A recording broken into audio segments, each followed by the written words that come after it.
ब्रेकनंतर बुलेटिनमध्ये पुन्हा एकदा स्वागत। एक मोठी बातमी, मुंबई शेअर बाजारामध्ये सध्या उत्साह दिसतोय, कारण निर्देशांक हा 1100 अंकांनी वधारलाय। अमेरिकेने भारतावरच्या आयात शुल्काला स्थगिती दिली आणि त्यामुळे शेअर बाजारामध्ये चांगलाच उत्साह दिसतोय।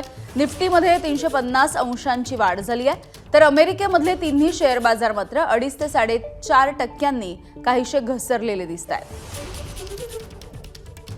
अभिषेक मुठाळ आमचे प्रतिनिधी आपल्याला माहिती देतील। अभिषेक, बरेच असे देश आहेत ज्यावरती अमेरिकेने हे आयात शुल्क लादलेलं आहे। सगळीकडे पडझड आपण बघितली होती, अगदी ब्लॅक मंडे पर्यंत सगळी परिस्थिती गेली आणि सध्या मुंबई शेअर बाजारामध्ये बऱ्यापैकी उत्साह दिसतोय। नक्कीच अमेरिकेकडनं एकूणच जो आयात शुल्क आहे, जे रेसिप्रोकल टॅरिफ आहे, त्या संदर्भात कुठेतरी स्थगिती दिल्यानंतर आपल्याला जागतिक बाजारामध्ये बरीच उलाढाल होताना पाहायला मिळाली। अनेक जे भांडवली बाजार आहेत ते तेजीत पाहायला मिळाले।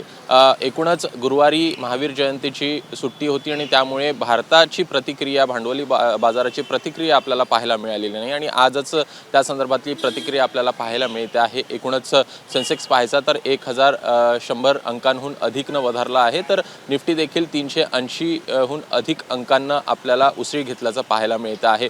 प्रामुख्याने यामध्ये जर का पाहायचं तर आज मोठ्या प्रमाणात पडझड ही आशियाई बाजारपेठांमध्ये होताना दिसते आहे। कुठेतरी चीनवर जे आयात शुल्क लादण्यात आलेलं आहे, सोबतच दुसरीकडे जर का पाहायचं तर जपान असेल, हाँगकाँग असेल, अशी जी काही देश आहेत तिथं देखील आपल्याला पडझड होताना पाहायला मिळते आहे आणि त्यामुळे एकूणच ही बाजाराची जी संपूर्ण प्रतिक्रिया आहे ती आज संमिश्र असली तरीही भारतीय भांडवली बाजारामध्ये मात्र तेजी पाहायला मिळत आहे। एकूणच अमेरिकेकडनं या पुढे कशा प्रकारे पावलं टाकली जातात हे बघणं महत्त्वाचं असणार आणि त्यानंतरच एकूणच या संदर्भात जे आयात शुल्क आहे त्या संदर्भात कशा प्रकारे पुढे जाता आहे हे बघणं महत्त्वाचं असेल।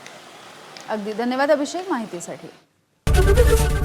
एबीपी माझा, उघडा डोळे बघा नीट।